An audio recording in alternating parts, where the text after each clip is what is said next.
listening to the official Reformed Stoic podcast, covering politics, philosophy, theology, conspiracy theories.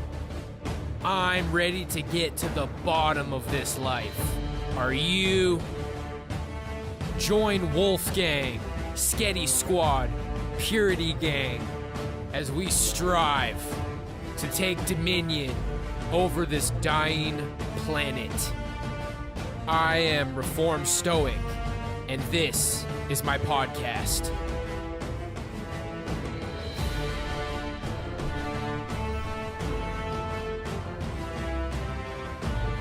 Let's glue.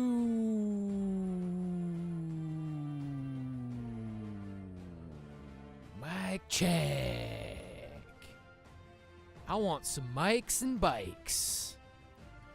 How's it going today, friendos? Looks like I got a decent little show together for you guys today. Today's glug and the glug for the next couple of weeks, A&W root beer. I'm shocked. I'm surprised. I was thinking, do I want Barks or Mug? I knew I didn't want Barks because it has caffeine in it. I kind of thought I was going to get Mug, but A&W is the brand that Safeway offers. So, let's see how it tastes. Oh, yeah.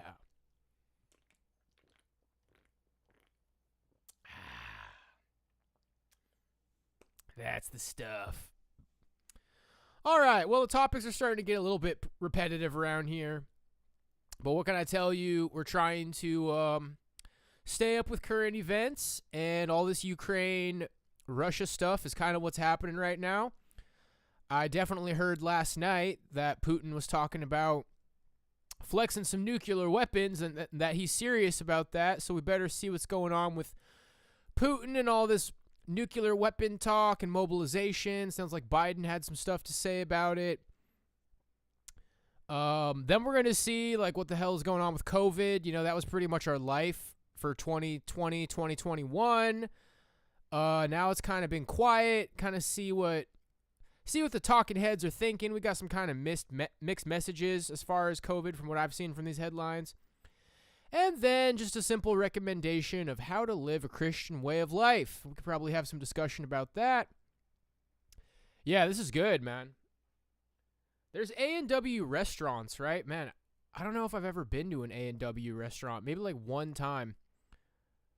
We might have even had one here for a little bit. I'm starting to not remember. Like for a while, it was a KFC A&W. Or no, it was like a Taco Bell A&W. Then it became a Taco Bell KFC. I know there's an A&W restaurant as well. Yeah, it's creamy. Very creamy. Ready for the draft, boys? Yep, so a little bit about war, see where we're at with the Wu flu, and then a little reminder about how to live the Christian life. Things are pretty good over here, friendos. Yesterday was like up and down, started out a little bit bumpy, then I was feeling good near the end of the day. Today, beautiful sunny day, got up at a decent hour, worked out, carved up, played some drums. We're about to rock the podcast. Rick's prediction, 1-10-23, let the bodies hit the floor. 1, nothing wrong with me. 2, nothing wrong with me. All right, let's newsroom it. News segment hype. You're listening to the Reformed Stoic News segment. Let's go.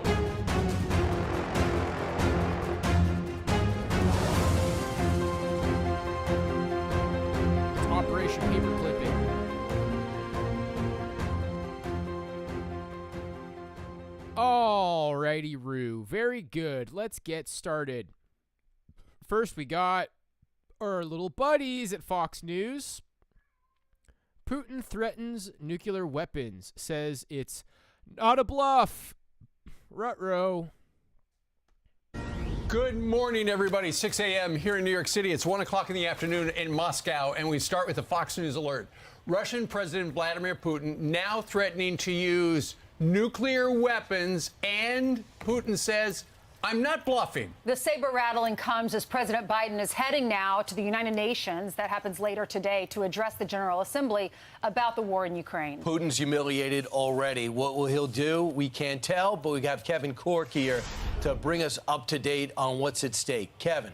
Morning, guys. It's actually pretty remarkable if you think about how far we have come. Think back to how this conflict has actually evolved in Ukraine. At the outset, you might remember there were some, including U.S. General Mark Milley, who suggested that Kyiv could fall to the Russians in as little as 72 hours. Now, months on, the Russians are calling up hundreds of thousands of reservists to use, as well, they're threatening, nuclear weapons if needed. I think it is necessary to support the proposal of the Ministry of Defense and the General Staff to conduct a partial mobilization in Russia. I repeat, we are only talking about a partial mobilization. Partial mobilization, but we're talking about 300,000 people. So more troops in the short term, but much more than that, as I mentioned, could be on the table in the future, as Vladimir Putin now says he will not. Putin is a serious manlet, dude. As far as manlets go, like, bro, this guy's talking about dropping nukes, man. This manlet's talking about dropping nukes. Serious. Lanklets beware. Rule out the possible use of nuclear weapons to defend Russia's acquisition of Ukrainian soil, which, to hear those on the ground tell it, could be a very big mistake. And those who try to blackmail us with nuclear weapons should know that the prevailing winds can also blow in their direction. Strong words there by the Russian leader. Meantime, back here at home, President Biden makes a visit to the Big Apple to deliver remarks before the 77th session of the UN General Assembly.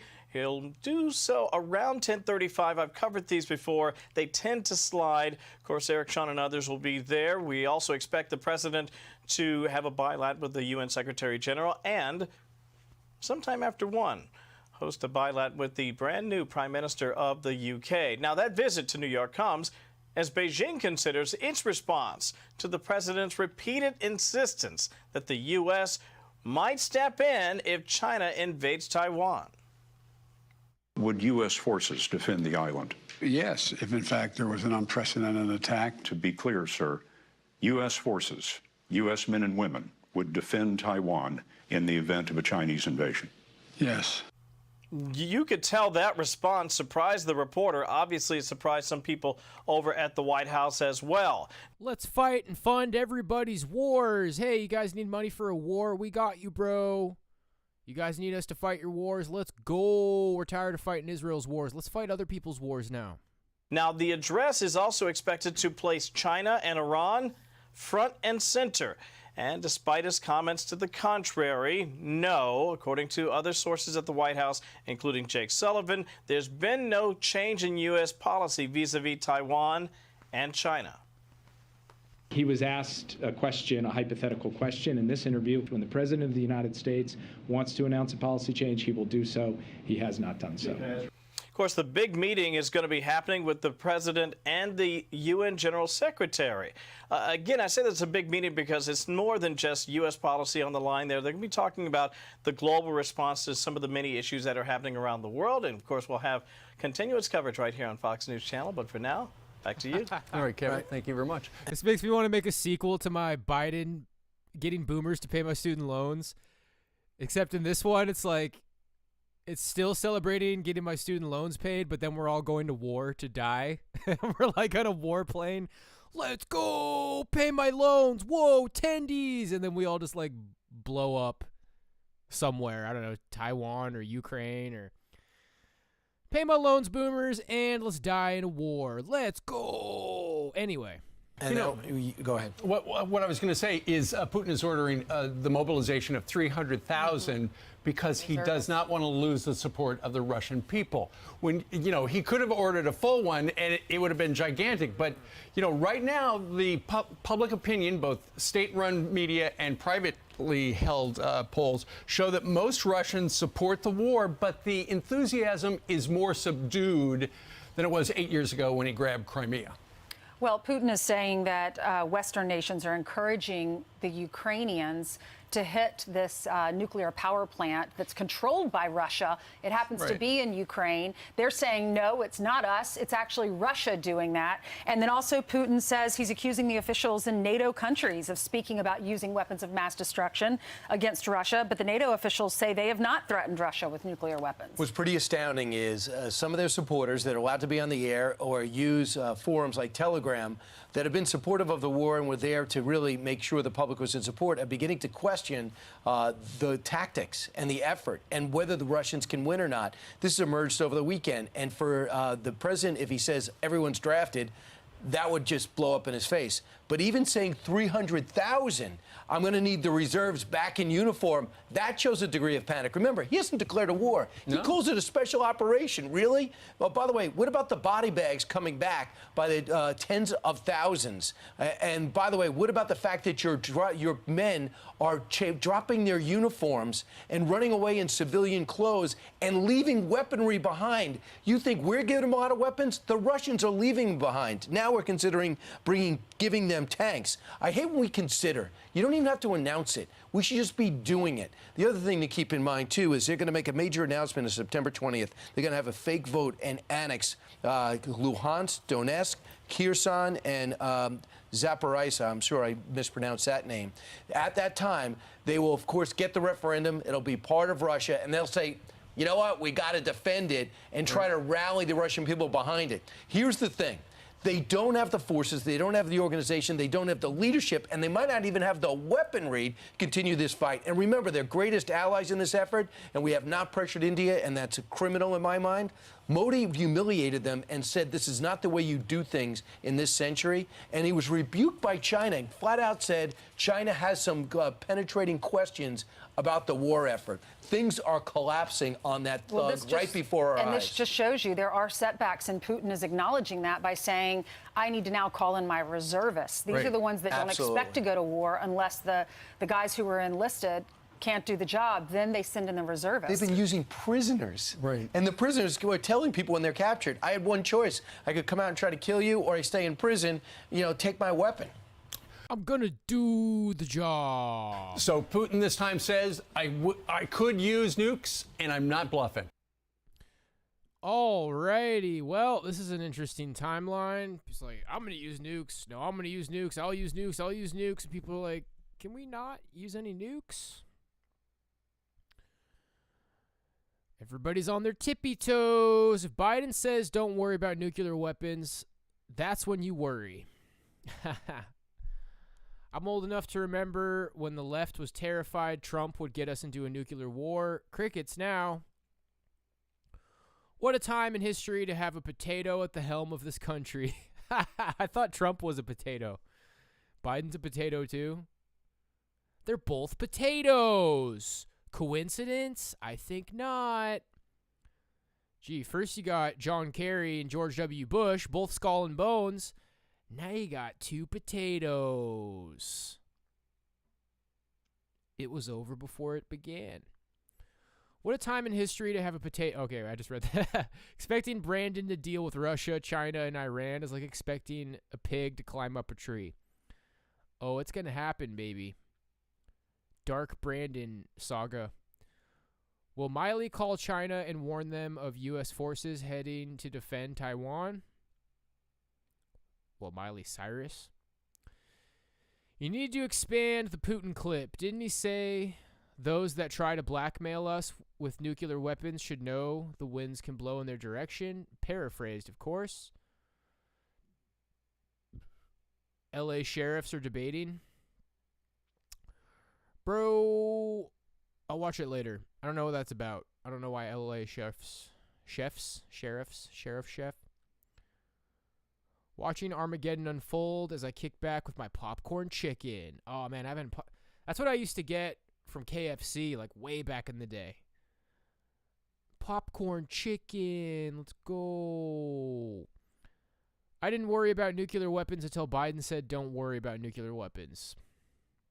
Fascist Brandon. Obama's still running shit behind the scenes with Podesta. Biden isn't even a whole potato. He's a damn tater tot. Enough malarkey. All right, here we go. Our buddies at CNN. Putin announces partial mobilization of Russian citizens. Here, let's go ahead and listen to Putin first. Today, President Biden addressing world leaders at the United Nations General Assembly. He delivered a harsh and direct message to Russian President Vladimir Putin as the war in Ukraine continues. Our D.C. Bureau Chief Ben Kennedy is live in Washington with more. Ben. Heat and Calvin, President Biden called on nations to unite against Russia amid their new threats of a possible nuclear war. President Biden arrived in New York Wednesday. It's there he addressed the 77th session of the United Nations General Assembly, slamming Russia for its war in Ukraine. Russia has shamelessly violated the core tenets of the United Nations Charter. His remarks come as Moscow called up reinforcements, 300,000 reservists to hold the line at the front. Calling up more soldiers to join the fight. After the Kremlin lost ground in Ukraine and suffered heavy battlefield losses. In response, Russian President Vladimir Putin threatened to use all means, including the possibility of nuclear weapons, if their territorial integrity is threatened. A nuclear war cannot be won and must never be fought. And Iran's president is also in New York today, but no plans to meet with President Biden, even on the sidelines, as the 2015 nuclear deal is stalled. Reporting live in Washington, D.C., Ben Kennedy, Local 10 News. All right, Ben. Ruh-roh. A nuclear war cannot be won. Well, there's some special somebodies around here who maybe don't believe in nuclear weapons. It's a way different kind of a deal, though, bro. Like, nobody drops the freaking globe Earth, like, on your head and decimates your country. So, yeah, it sure would be a trip to live through some sort of a nuclear strike. Find out for ourselves. Anons are cozy AF. Interesting. Did Russia really violate the core tenets? Or did Russia find a loophole that other superpower countries use as justification? Actually, it can be, which is why it will be fought. The problem is that it can't and won't be won by those actively involved in it, but it will be won by those who will stand by observing, so to thereafter rip the spoils of whatever is left, which in this case entails that the East and Africa will reign supreme. Wakanda! Yep. The African Golden Age. Good luck with that. Full support to our tenacious President Donald J. Trump. A fearless leader. Let's go, Brandon. Roll Tide. Biden. I got one word for Russia. Ashamafurusha. What? I don't know what that means. It's a weird timeline where Putin strategically nuking the U.S. and Western Europe may actually improve them. This threat doesn't frighten me in the slightest. Cringe, man. We don't want to get nuked. Miss me with that shit. Whoa, Vosh is debating. Cool. Oh, wait, nobody cares. You can tell Vosh, he'd get smeared anytime, baby. Okay, Putin announces partial mobilization of Russian citizens. Let's see if this is worth watching for 10 minutes straight. Putin just escalated his invasion of Ukraine in a very big way, announcing a short time ago what essentially amounts to a draft, calling up 300,000 military reservists starting immediately. I think it is necessary to support the decision to partially mobilize citizens of Russian Federation. I would like to underline this is a partial mobilization. Putin also made an ominous pledge to use all means to, in his words, defend his country. This is not a bluff. The citizens of Russia can be sure that the territorial integrity of our homeland, our independence, and freedom will be ensured. And those who try to blackmail us with nuclear weapons should know that the prevailing winds can turn in their direction. Putin's rare national address comes amid a fierce counteroffensive from Ukraine's forces and a Kremlin-backed push for referendums that could lead to Moscow annexing occupied parts of Ukraine. So let's go now to CNN's international security editor, Nick Payton-Walsh, inside Ukraine. He's been covering the region for decades. So, Nick, a partial mobilization, I mean, this sounds pretty drastic, but could Putin have gone even further? Yeah, he certainly could have. This is not the mass mobilization which many, during the 12-hour delay before the speech came out this morning, were thinking might have been on the cards. He is, it seems, going to be looking towards a pool of what his defense minister called 300,000 people, potentially at the start, of individuals who've served in the army, who have relevant military experience or other specialized skills. Now, that is interesting because it does seem as though a lot of people who've already served or have military experience have already been called upon to try and solve this drastic manpower crisis that Russia has been facing, to the extent where even mercenary groups have been going into prisons and asking prisoners to go to the front line in exchange for an amnesty. So it is unclear at this point that this partial mobilization, they're at pains to stress that this is not about taking students out of university or taking ordinary conscripts yet and forcing them to the front line or widening conscription. It's unclear how quickly they'll be able to turn this rhetoric into actual people on the front line. Remember, they have equipment problems, they have command and control problems, supply problems. So all the problems of the past 6 months are going to be accentuated with this larger number of individuals, with the potential for a bit of unhappiness in Russia that this is even happening in the first place. In terms of what happens in the weeks ahead here and the kind of threats we heard suggesting nuclear... I just want to throw out there really quick, I don't know if anybody happened to catch my Instagram story last night, but I was watching a YouTube documentary about Instagram about Reddit, and they were talking about how angel investors funded the rise of Reddit. Well, special somebody works for angel investors.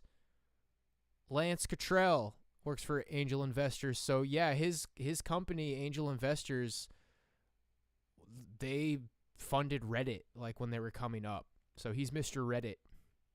Weapons. Well, we're taking on Reddit. Let's go. Vladimir Putin did suggest that Russia was, in fact, the target of Western threats of nuclear weapons. That is, of course, nonsense. But he's packaging his suggestion he might use weapons of mass destruction in that context. And it didn't, to me, feel like this was a big change in Russia's nuclear doctrine. He was simply saying that the territorial integrity of Russia, as it is now, as he's speaking, might well, if attacked, cause them to use any means at their disposal. What's important, though, in the weeks ahead is that Russia's perception of where its borders are may change. That may not change what was said about nuclear weapons, but if these referendums, which have been called in a very staged procedure over the past 2 days, in the areas that have been occupied by pro-Russian forces since 2014 and in the freshly occupied areas since February, if these referendums go ahead, which they almost certainly will, and they almost certainly will produce a very positive result for Moscow here, saying that these people apparently want to be part of Russia. This isn't a vote, by the way. This is happening under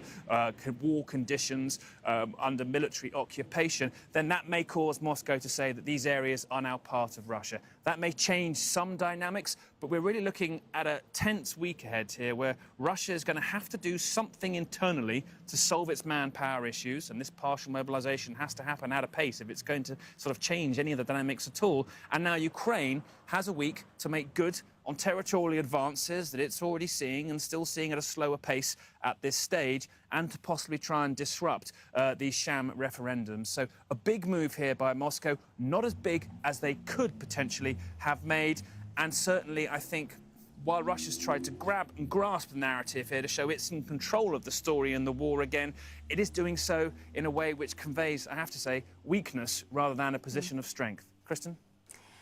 So, Nick, this partial mobilization, how much do you think that this is actually going to change things in a real way on the ground there?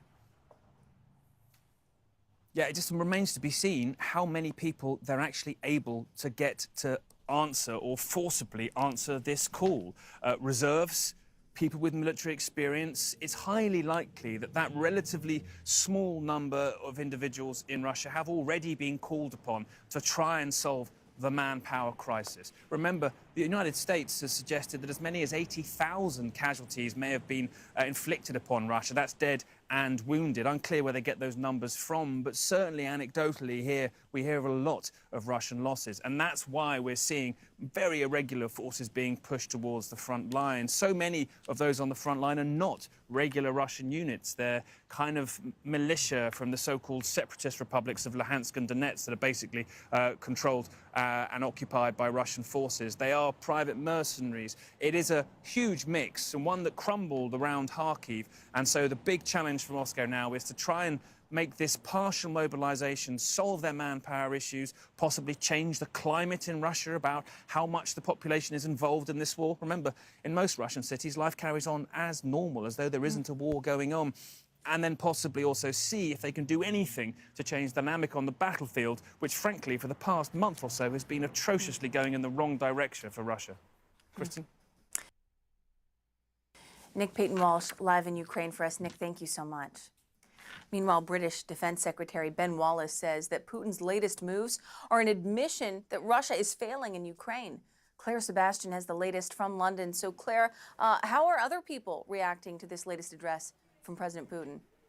Yeah, Kristen, reactions are coming in pretty swiftly, and there seems to be a trend that many are drawing on, as with Ben Wallace, that this is proof of Russian weakness, not of strength. I want to bring you that quote from the UK Defense Secretary. He said, President Putin's breaking of his own promises not to mobilize parts of his population and the illegal annexation of parts of Ukraine are an admission that his invasion is failing, he says, continuing, no amount of threats and propaganda can hide. Kind of seems like Russia's getting backed into a corner, and it'll be interesting to see what Putin starts to do. Like, he said he wouldn't mobilize, but he is, and I don't know. I don't have like a million IQ take on it. I just think that Russia's starting to get cornered, and they're either going to go down, or they're going to go down swinging, or this rumored nuclear war that decimates everything could happen, but I don't think that it will. And if it does, I think it will be something maybe more than meets the eye, like Transformers. Hide the fact that Ukraine is winning this war. A similar reaction from the U.S. ambassador to Ukraine, Bridget Brink, who said in a tweet, as this speech was still ongoing, sham referenda and mobilization are signs of weakness, she said, of Russian failure. The United States will never recognize Russia's claim to purportedly annex Ukrainian territory and will continue to stand with Ukraine for as long as it takes. These reactions are important in the context that we saw both President Putin and the Russian Defense Secretary today sort of rebranding this conflict as one not with Ukraine, but with the West. And I want to bring you one reaction as well from the Ukrainian side. The advisor to President Zelensky, Mikhailo Podolyak, in a tweet saying this is the 210th day of the three-day war, reference to the fact that Russia thought this would be a much shorter war. Russians who demanded the destruction of Ukraine ended up getting 1, mobilization, 2, closed borders and blocking of bank accounts, and 3, prison for desertion. Everything is still going according to plan, right? Life has a great sense of humor. Of course, the problem for Ukraine in all of this is that this likely signals that the conflict is no closer to an end. Kristen? Yeah, precisely. Claire Sebastian, live in London for us. Thank you. So later this morning, President Biden is going to be delivering his annual speech to the United Nations, but he's really going to be addressing one man in particular who will not be in the room, Vladimir Putin. CNN's Richard Roth has more. It's rare for a U.S. president to adjust his speaking slot at the UN General Assembly high-level debate, but that's what Joe Biden has done. Instead of going in the traditional U.S. slot second behind Brazil, which was yesterday, he will go later today. In fact, he will be going several speakers after the president of Iran. U.S. officials say President Biden will condemn Russia strongly for its invasion of Ukraine and also comment on Security Council reform. Many world leaders criticized Russia during their speeches on Tuesday. The French president denounced Russia for its invasion and condemned those who were trying to remain neutral on the affair. Those who are keeping silent today actually are, in a way, complicit with the cause of a new imperialism, a new order that is trampling over the current order, and there's no peace possible here. The French Sure thing, Lance. President denounced as fake the planned referendums announced in eastern Ukraine yesterday. As for Iran, the French president also met with Iranian President Raisi yesterday. The two men discussing the stalled nuclear deal that died after President... That just means he's not that cool. Psych, he didn't fund Reddit, because that's what winners do. Winners fund Reddit. Trump withdrew the U.S. from the agreement. The Iranians want guarantees. The Western countries feel they've gone far enough. The French president said the ball is in Iran's court. Richard Roth, CNN, United Nations. All right, guys. Well, the war rages on. I have trouble paying attention to all these little details. It's like yada, yada, yada, yada. Yeah, Putin's upset and we're at war and nuclear war and stuff.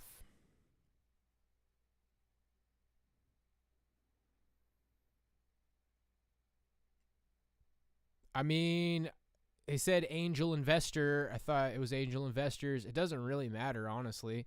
Accuse him of what? Funding Reddit? That would be nice. It would be nice if you funded Reddit. That would mean you're a big winner, I guess. But he's not. I'm sorry. Lance isn't a big winner. He didn't really fund Reddit. Putin to Russian citizens. The special military operation is now super special. Some of you may die, but that is a sacrifice I'm willing to make. Lord Farquaad. Ha ha ha. Shrek quotes. I love how he's so adamant about defending Russia's territorial integrity with whatever means necessary, but he doesn't give a shit about Ukraine's territorial integrity. How to know if someone is bluffing? They will start by saying this is not a bluff. All right. Well, you know how it is. Probably a nothing burger. Putin's partial mobilization has unleashed more turmoil at home than in Ukraine. This is Yahoo News.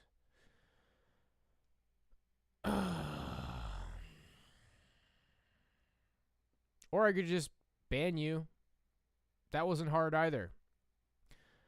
After delaying it overnight, much to the frustration of a sleepless Russian press corps, President Vladimir Putin on Wednesday morning announced a partial mobilization in Russia to replenish the ranks of a special military operation, meant to be long over by now. Yet few observers or political stakeholders in the West think this half-cocked call-up will fundamentally alter the calculus on the battlefield, where Ukraine's counteroffensives have been surprisingly effective. Moreover, Putin's vague threats against the collective West have been met with more shrugs and yawns in the United States and Europe. If anything, there is more panic in Russia.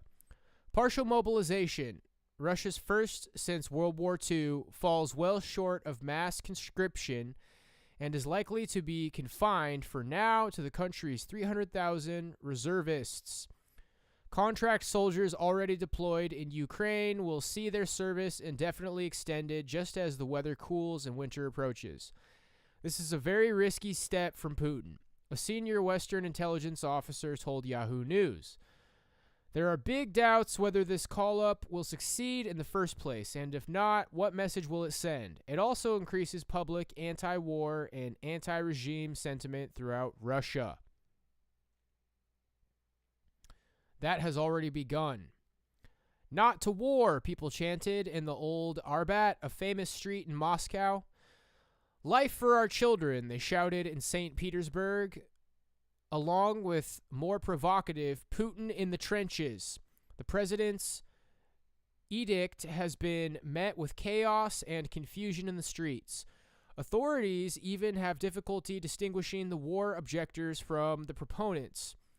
One man wearing a Russian army sweatshirt in Yekaterinburg declared, "I am leaving for war tomorrow. I am for Russia," before he too was hauled away by the authorities, presumably because they mistook him for an anti-war demonstrator. In the past several hours, flights out of Moscow have skyrocketed in price, with some carriers charging as much as $16,000 a ticket to travel to Dubai. And that's on one of the few flights still available. All planes to visa-free countries were completely sold out, according to the Russian news portal, RBC. All right, guys. Well, that's a little bit about what's going on with the war.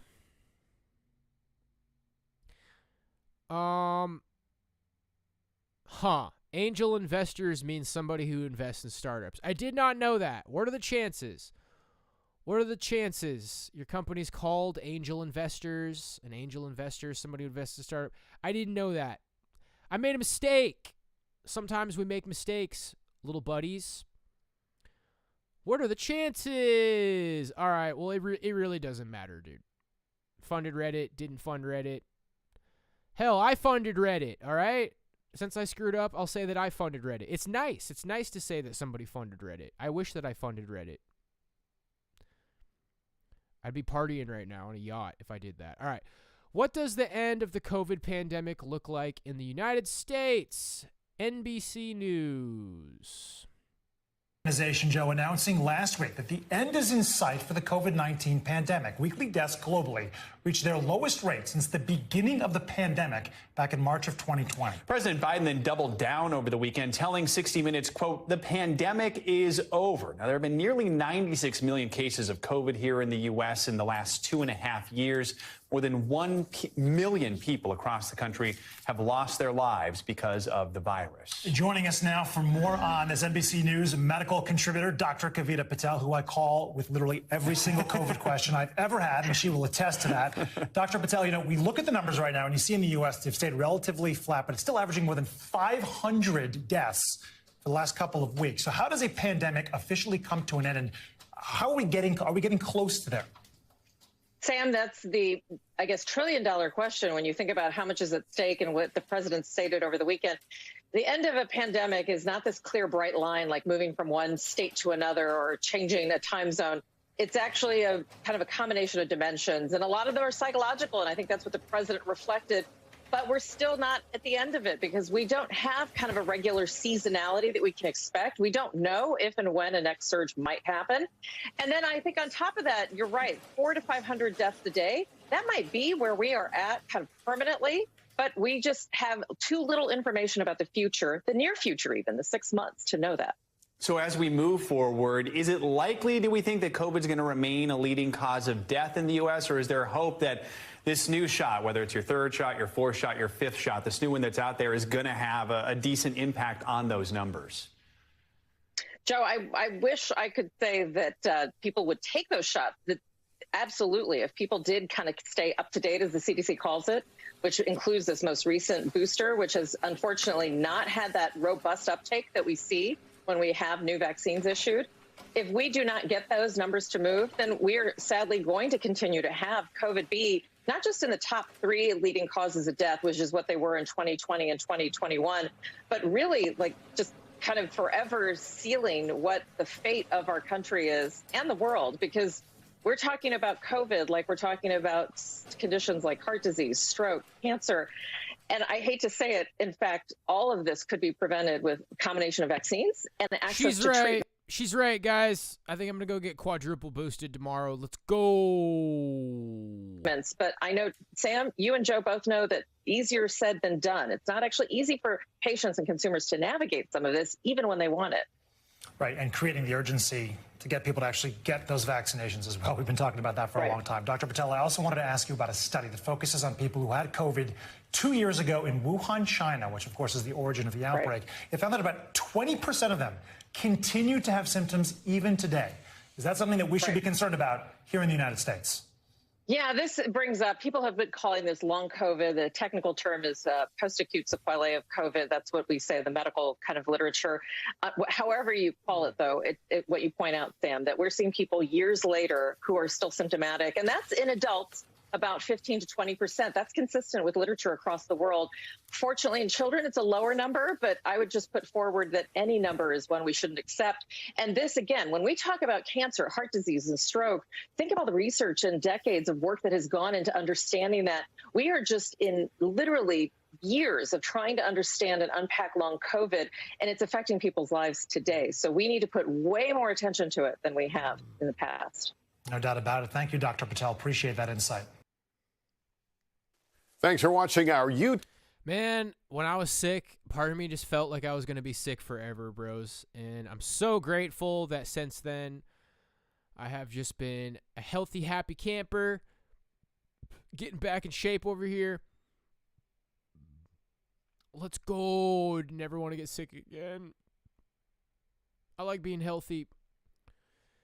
It doesn't mean COVID-19 is gone. Let's get boosted. The good news is fatalities are significantly down, but people still are going to the hospital. Over 1 million plus death means nothing to people these days. It's over because they're saying it's over. They've stopped what they created. Yeah, who was saying this the other day? Oh, it was my economics guy.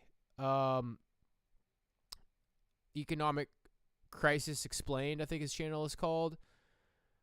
He was saying they're declaring that it's over because people are no longer afraid of COVID. They're not able to like manipulate people the way they were in the past. People aren't afraid of it anymore. So now they're just kind of declaring that it's over. But over here it says Cron 4 says COVID pandemic is not over. Let's not go. Just in time for midterms? So predictable. What they're really saying is more boosters are on the way. It looks the same as the beginning, except without all the media hysteria. Why reject science while you're using electricity? I'm not rejecting science. I'm just sitting here on the podcast. I didn't get boosted. I don't know if that deduces down to rejecting science. I just didn't take the vaccine, bro. I'm just not gonna take it, bro. This whole little like cheesy thing you're trying to set up, like, oh, science made electricity. I don't know what you're getting at, bro. I'm just not getting vaccinated. All right. Anyone who took the jabby and 10 boosters should feel stupid right about now. LOL. Never caved. Hashtag pure blood. Yo, Southern Charm. This person's a Chad. I never folded, and I was in the pressure cooker known as California. Pure blood, baby. It's in the water supply now anyways. Never vaxxed. Never boosted. Liz Giddy. And you know we need our signature hang tenny. There we go. All right. Let's move right along here. COVID pandemic is not over. Biden has said the COVID pandemic is over. He spoke to 60 Minutes last night from the Detroit Auto Show. It's the first time the event's been held since the pandemic began in 2020. Take a listen. We still have a problem with COVID. We're still doing a lot of work on it.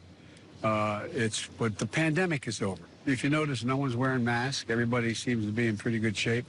And so I think it's changing, and I think this is a perfect example of it.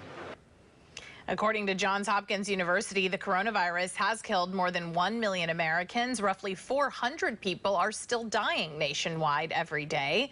So is the pandemic really over? Here to share his perspective is Dr. Peter Chin-Hong, infectious disease expert with UCSF. Dr. Chin-Hong, what were your thoughts when you heard the president say this?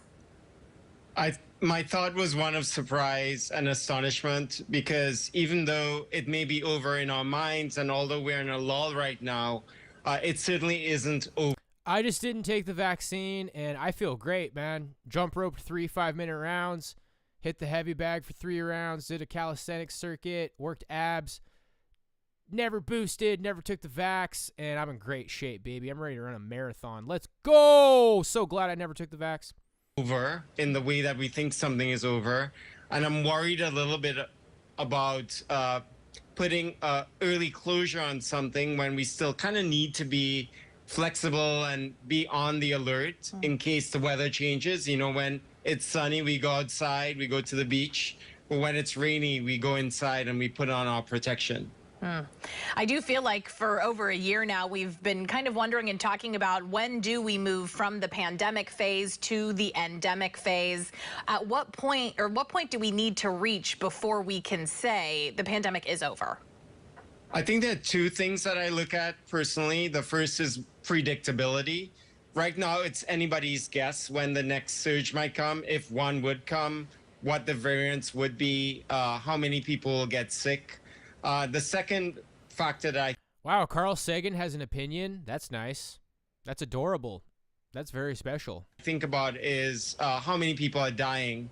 And right now, you know, if you multiply 437 by 365, which is a number of people dying per day still in the U.S., even though we're in a lull, you get to about 160,000, which is several times higher than a regular flu season, which is 35,000 deaths.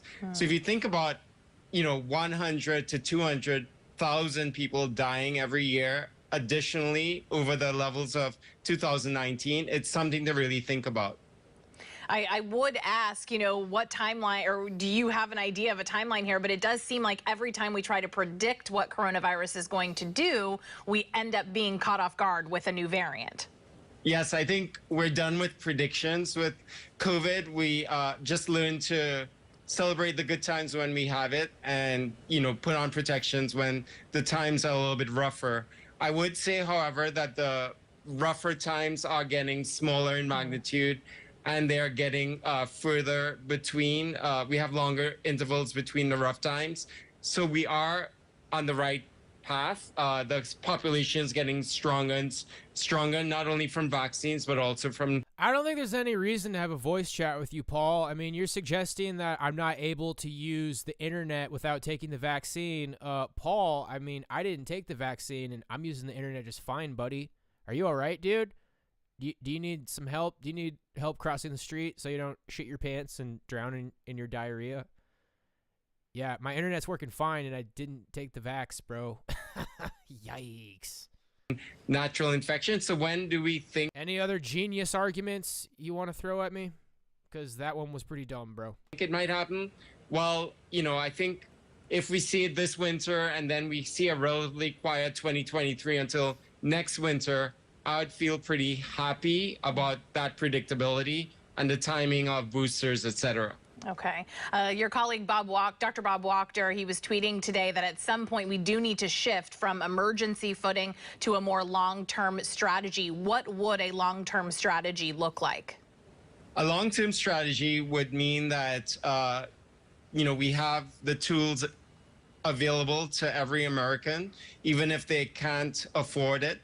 And that is why I think even when you think about something like the booster campaign in the fall, right now with the drying up of federal funds, it means that we don't have... The thing is, Paul, is you're kind of failing to make a point. You tried to make some sort of a point about the vaccine, and now it's just degenerated into a bunch of random, science rocks quotes, and you just saying that I don't know anything about science, but you were ultimately unable to prove any sort of a point. You're like, the computer is the science. You need to take the vax. It's like, calm down, little buddy. I didn't take the vax, and I am on the computer, little buddy, and I feel great about that, and I'm not really sure what point you're trying to make, and I think it's because you have sub 90 IQ, but it's okay, buddy. We're going to make it. Hang in there. Outreach clinics to vulnerable communities. We don't have those pop-up vaccine stops anymore. So it really puts the onus on local governments and public health departments locally, which is a lot of pressure if you think about... Science is basically just do whatever the government says. That's all it amounts to. It's you got to do whatever the government says because it's labeled science. all the successes we've made. So what it means is that we don't ignore it, and we continue to have some sort of funding to really get at the people who are falling between the cracks. I know that the new Omicron booster shots, or Omicron-specific booster shots, have come out. Is that the best thing folks can do right now heading into fall and winter? Yes, so definitely. I mean, luckily, you have to get a flu shot around the same time, so you can think of it at the same in the same way. In general, again, we don't know when the next COVID surge or increase in cases will happen. But if you get the booster shot and the flu shot sometime in October, you can kind of predict if cases going to rise in December, January, February, which is what they typically do for flu. However, if you're older than 65, if you're immune compromised, you probably would want to get it sooner rather than later. Okay, Dr. Peter Chin-Hong with UCSF. Thank you for your thoughts. Appreciate it. All right, so yeah, just there could be a surge in cases, yada yada. They still recommend you get the shot. Comments turned off, baby. Why did you cancel Up Next? I don't know, dude. Leave me alone, YouTube. All right, let's move right along here. Is the coronavirus pandemic over? Let's get to the bottom of this already. Dr. Anthony Fauci says he's not ready to declare COVID-19 over. President Biden told 60 Minutes he considers the pandemic past. And the head of the World Health Organization says the end of the COVID-19 pandemic is near. So who's right? I'm joined right now by infectious disease expert Dr. Amish Adalja from the Johns Hopkins University Center for Health Security. Doctor, thanks so much for being with us. What say you? I agree with the president. I do think that the acute phase of this pandemic is over because we have so many tools that we didn't have in the early days of this pandemic that range from vaccines to boosters to antivirals to monoclonal antibodies to home tests to wastewater surveillance. And what we've seen is COVID-19 be shifted to a outpatient illness, not something that is inundating hospitals the way it once could. But we have to remember that there are still hundreds of people that die every day from COVID-19. And even if it's not a pandemic, that doesn't mean it's still not an urgency to get those deaths down as low as possible. So, Dr. Adalja, you agree with the president. You believe that the pandemic has passed. What precautions, if any, should folks be taking to make sure they stay safe and healthy? It's important for people to use all the tools that medicine and science have given us to make this a much more manageable infection.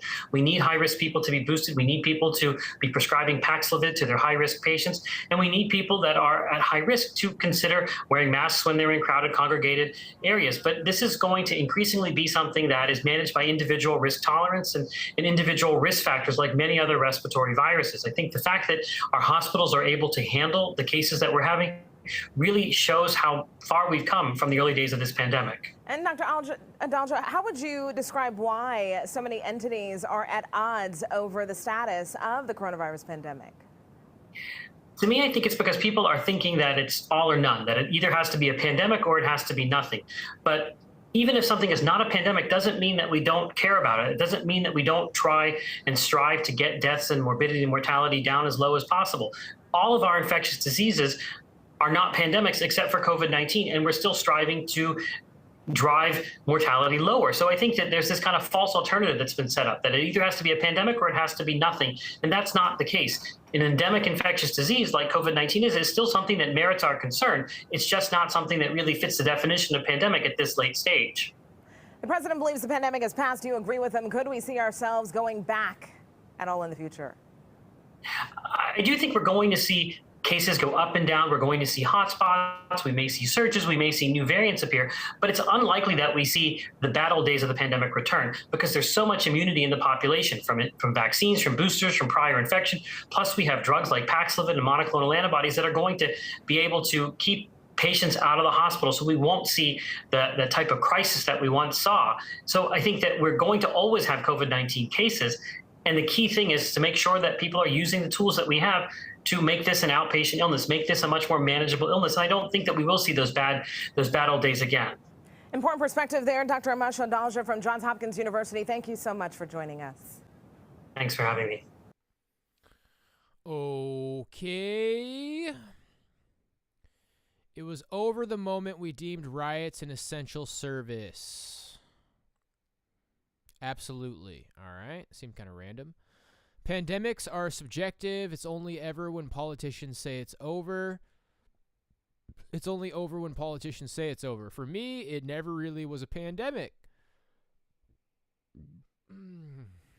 If you do not buy wolf tickets, the pandemic never even began. Brandon is right because it never was. Also, he said he would cure cancer. I believe he will release the cure that we have had forever just around voting time. Been over for years for regular people. Yeah, I can kind of relate to that. When the midterm variant didn't work, they just dropped the entire thing. They cannot use it to steal power anymore, so it is over. Boy, Paul, there's a lot of people in this comment section who just don't seem to have a lot of trust in science. Basically, the government labels anything they want you to do science, and then if you disagree with it, oh my gosh, you don't agree with the science? Pay no attention to the man behind the curtain. Honestly, it ended for me and most of the people I know about a week after it started. Been ignoring this garbage since then. Another science denier. Ezekiel 7:5, thus says the Lord God, a disaster, unique disaster, behold it is coming. All right. Shout out to George Floyd on 849 days of sobriety. It took some tough love, but he did it. Oh, come on, man. That was unnecessary. Okay. DOJ charges 47 people with stealing $250 million from pandemic program meant to provide meals to needy children. Man, let's get it. CNN over here. The Justice Department on Tuesday announced charges against 47 people accused of stealing $250 million from a federal program designed to provide meals for needy children during the pandemic. According to the department, the scheme is the largest COVID-19 related fraud uncovered by investigators to date. The defendants are facing a range of charges, including conspiracy, wire fraud, money laundering, and paying and receiving illegal kickbacks. The defendants, prosecutors said, set up a network of shell companies connected to the Minnesota-based nonprofit Feeding Our Future to exploit the federal child nutrition program, which is designed to provide meals to children from low-income families. The program was expanded by Congress at the start of the pandemic to allow more organizations to participate.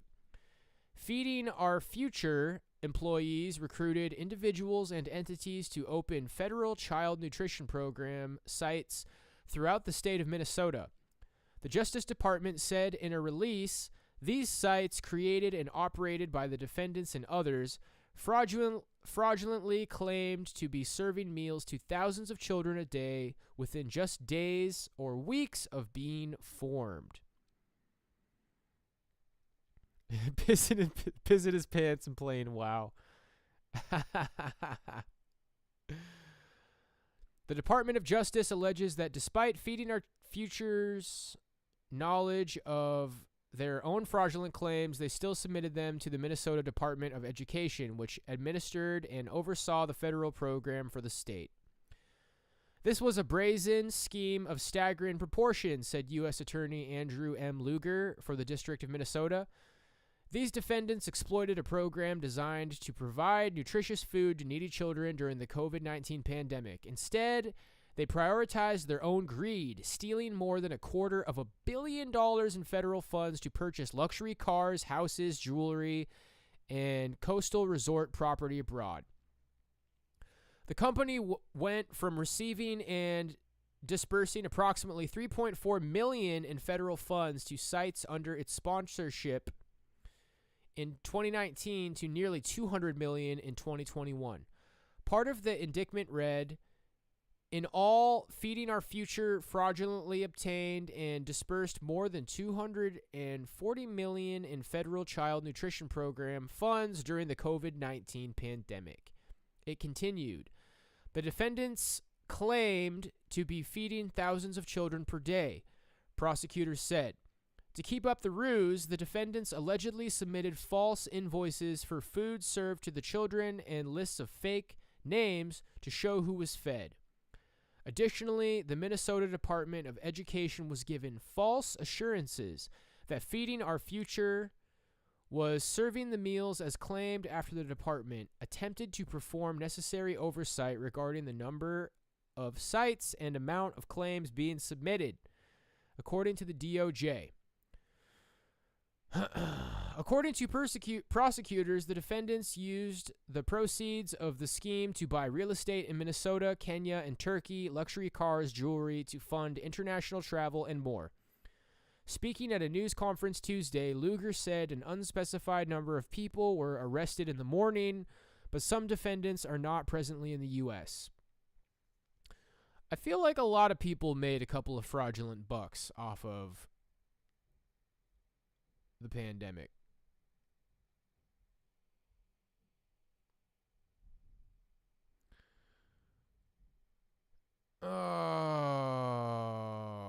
Looks like the chat's staying busy. You're keeping the ball rolling, Paul. I appreciate it. Stop saying wrong things. I'm the only one who ever provides evidence. You're Dunning-Kruger, Paul. You should look it up. You'll never realize that you've been lied to, and it's sad. Too much soy. Too much soy in your diet. Stoic, read the names of the people indicted. You will get a laugh. It looks like it doesn't really say it in the article. What was up with them? Special kinds of people? People who wear small hats?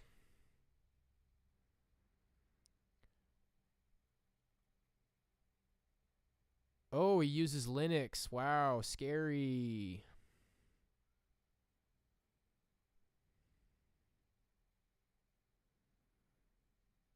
Dumped you after the convo because you're a Christian. Whatever. You know, people say, people don't like to hear it, but you're lucky, basically. You know, that's what people say. It's like she showed her true colors and you're lucky. You're the lucky one. It's whatever, brah. I'm out here learning how to be happy single. You can do it too. I think Marie is hot. Will somebody tell Marie BX that I have a crush on her? She might be into it. A skitty getty. How do I live the authentic Christian life? All right, my friends. Well, we've got through our news topics pretty quickly today. We'll see if we can get some good discussion here. We got Mr. Science in the chat. Mr. Science. Mr. Science. Shut up. Mr. Science. Let's take a look at how Christians should live according to this channel, Desiring God. Let's have a little discussion about how Christians should live their lives, buddies. Here we go. Pastor John, over the years you have referred to the acronym APTAT, A-P-T-A-T, in your books and sermons and your classes. It's been with you for a long time, and it seems to be central to your understanding of how the Christian life should be lived each day. And I know a lot of our listeners have probably never heard you explain APTAT and why it's so important. So today, introduce it to us and explain the big issue that it addresses for you. Okay, here's the big issue. How do you go about living the Christian life in such a way that you are actually doing the living, doing the acting, doing the willing, and yet Christ or the Holy Spirit is decisively doing the living and doing the acting and doing the willing in and through your acting and willing and doing. That's the key issue, it seems to me, of the Christian life. That's the way Paul says he lived. And he means for us to live that way. He says, 1 Corinthians 15:10, by the grace of God I am what I am, and his grace toward me was not in vain. On the contrary, I worked harder than any of them, though it was not I, but the grace of God that was with me. Now, my question is, and I think everyone listening to me right now should ask, how do I do that? How do I work hard and yet be able to say, when I'm done, God's grace was the worker in and through me? Now, that's what APTAT, A-P-T-A-T, an acronym, is intended to answer. Or to put it another way, how do you obey Philippians 2:12? Work out your salvation with fear and trembling, for God is the one at work in you. What are the strategies that we take to make sure we can say that with integrity about our Christian life? Or to put it another way, how do you serve others in a strength that isn't your own? 1 Peter 4:11, whoever serves, let him serve as by the strength that God supplies. How do you do that? Or Romans 8:13, by the Spirit put to death the deeds of the body. So how do you put to death the deeds of the body? Yes, you put to death the deeds of the body, the sinful deeds, and you do it by the Spirit. Now, what does that mean? How do you do it? That's what I'm trying to get at. Or Galatians 5:16, walk by the Spirit. 5:18, be led by the Spirit. 5:22, bear the fruit of the Spirit. 5:25, keep in step with the Spirit. So my answer to all of that is APTAT. It's what I did hundreds of times, sitting on the front pew in the sanctuary 2 minutes before I'm supposed to preach, and I did APTAT. I walked through APTAT in my heart, because when I stood behind that pulpit, I wanted to preach by the Spirit. I wanted to preach in the strength that God supplies. I wanted to preach in a way so that I could say, not I, but the grace of God that was with me. I didn't want to get up there and do nothing. It's my job. I'm supposed to preach. I must preach. And yet the devil can preach. People can preach without the Holy Spirit, but that's not the Christian life. Okay, so here it is. APTAT, A-P-T-A-T. Each of those letters stands for an action that I take, and you can do this in 1 minute before you face some challenge. So A, admit. I admit that without Christ, I can do nothing. John 15:5, I am the vine, you are the branches. Whoever abides in me and I in him, he it is that bears much fruit. For apart from me, you, John Piper, can do nothing. So I admit that. I say that. I believe that. I am helpless to do. Sometimes I feel like Protestants take it a little bit too far with the total depravity. You will fall short without Christ. Sometimes I just feel like it's cheesy. It doesn't really matter, but they're like, I can do nothing without Christ. It's just like, you will fall short without Christ. There's all kinds of atheists out there who, they're achieving things, they're doing things, but they're falling short. So you will fall short without Christ. I feel like it's a little bit extreme to say you will do nothing. Protestants love to focus on total depravity. We're scum. We're nothing without Christ. We're ugly creatures. And I definitely agree to an extent. Sometimes I just think they overemphasize it. Do anything of any significance, any eternal value, any spiritual worth whatsoever in any way without Christ. P, I pray. Of course, you pray, right? If you admit you can do nothing, you, oh God, help me. Ask and you will receive, Jesus said. You do not have because you do not ask, James 4:2. Call on me in the day of trouble, Psalm 50:15. So I asked the Lord, I sat there on the pew and I asked the Lord for freedom from self-consciousness. Give me liberty, give me memory, give me authentic emotion. I mean, whatever the Bible says. Yeah, I was listening to Job on an audiobook a few months ago. I'm deciding whether or not I want to read through it again when I get to it. I'm in First Kings right now. That's where I'm reading through right now, based Solomon. Man, I want to like do an extra study and focus on the kings of the Old Testament. King David, King Solomon. Kind of based, for being honest. From error. I don't want to mislead these people. I wanted all of that to happen by the Holy Spirit, so I'm asking for it. T, A-P-T. I trust a specific promise. I think this is right at the heart of the matter. I trust a specific promise that God has tailor-made, and it might not be just a preaching situation. It might be a financial situation or sexual temptation or you name it. I need a specific promise to believe right now because I want to trust him, and I don't want to just trust in general. I want to trust that he promised to do something for me. So I might say, generally, I am your God. I will strengthen you. I will help you. I will uphold you. I've used that, good night, in the last 40 years, 1,000 times as I've faced challenges in my life. I will help you. I will strengthen you. That's Isaiah 41:10. I will make all grace abound to you. 2 Corinthians 9:8. I am your God. I'll supply every need. Philippians 4:19. Or in preaching, I might say, my word will not come back to me empty, John Piper. Isaiah 55. It is not you who speak, but the Holy Spirit who speaks through you in Matthew 24. So I take a promise and I trust it. I consciously preach it to myself and put my faith in it. So A-P-T-A, I act.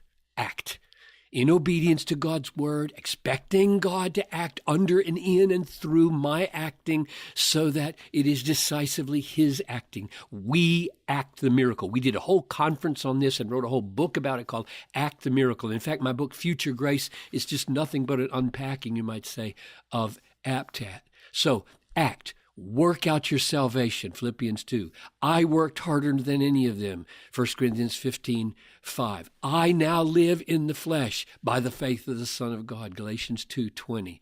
Put to death the deeds of the body, you by the Spirit. So we do the acting. We are the actor, and God is the miracle maker. So APTA, and then finally, when I'm done and I sit down, I thank him.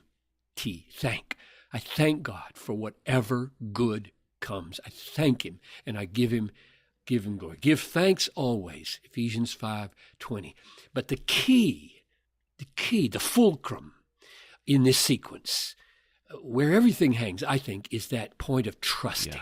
Yeah. Trusting God's promised help. Future grace for the next 5 seconds or 5 minutes or 5 hours.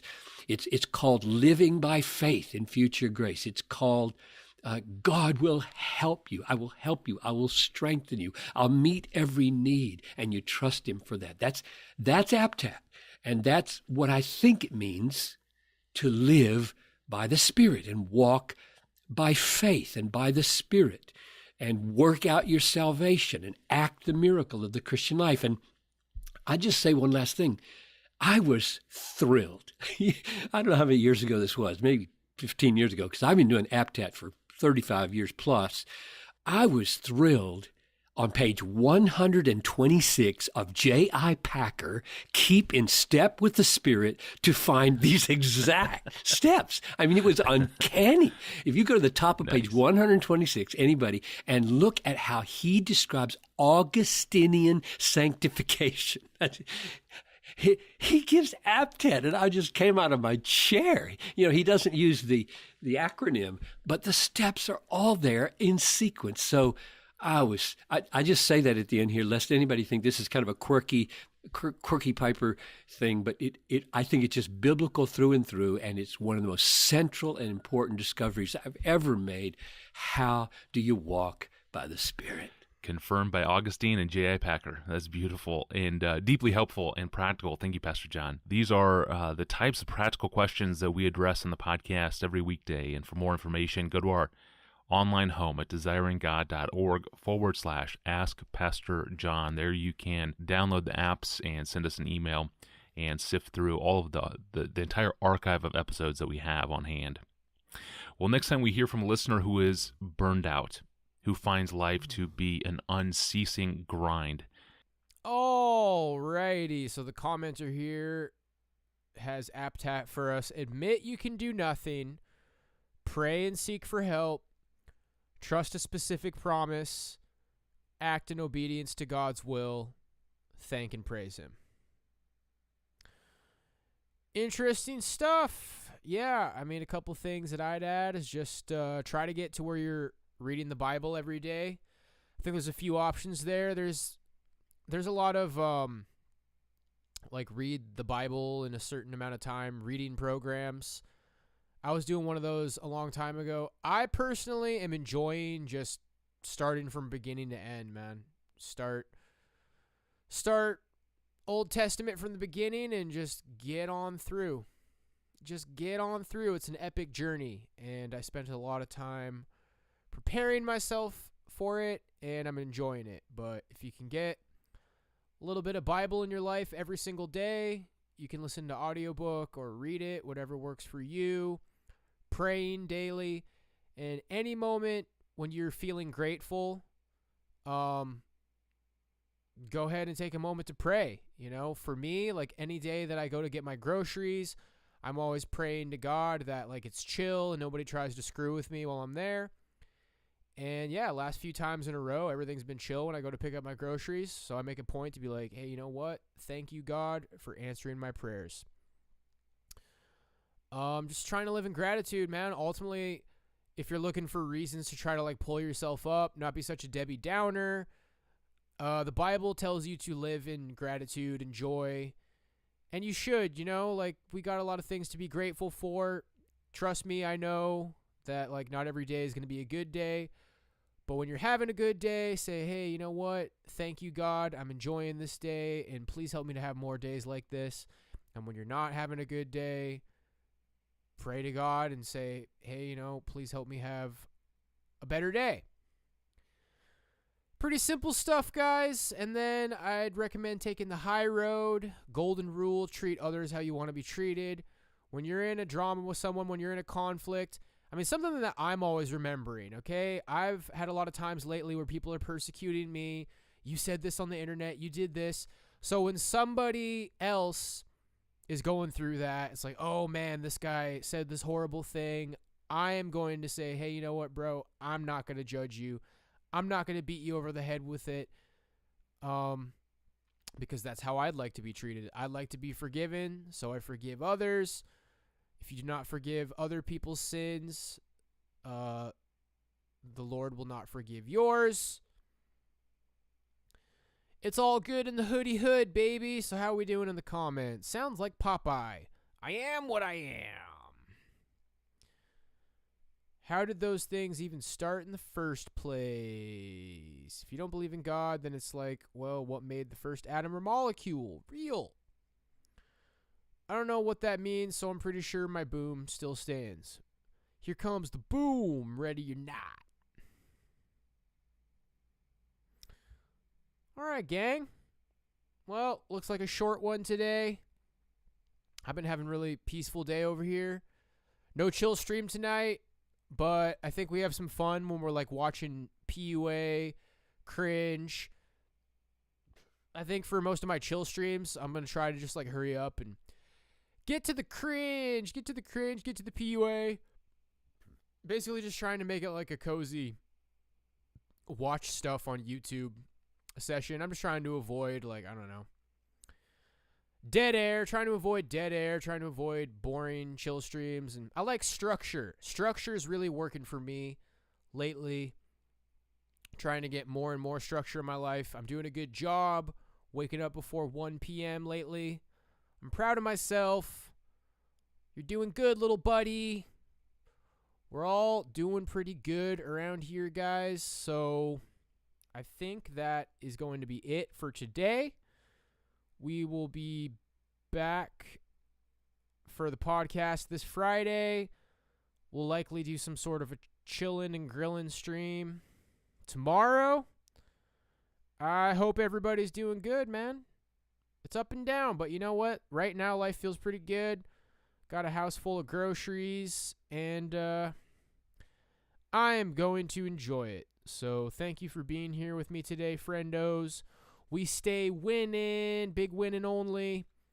Remember, we're switching back to the main channel in October, and I think I'm going to try to start getting some more videos out.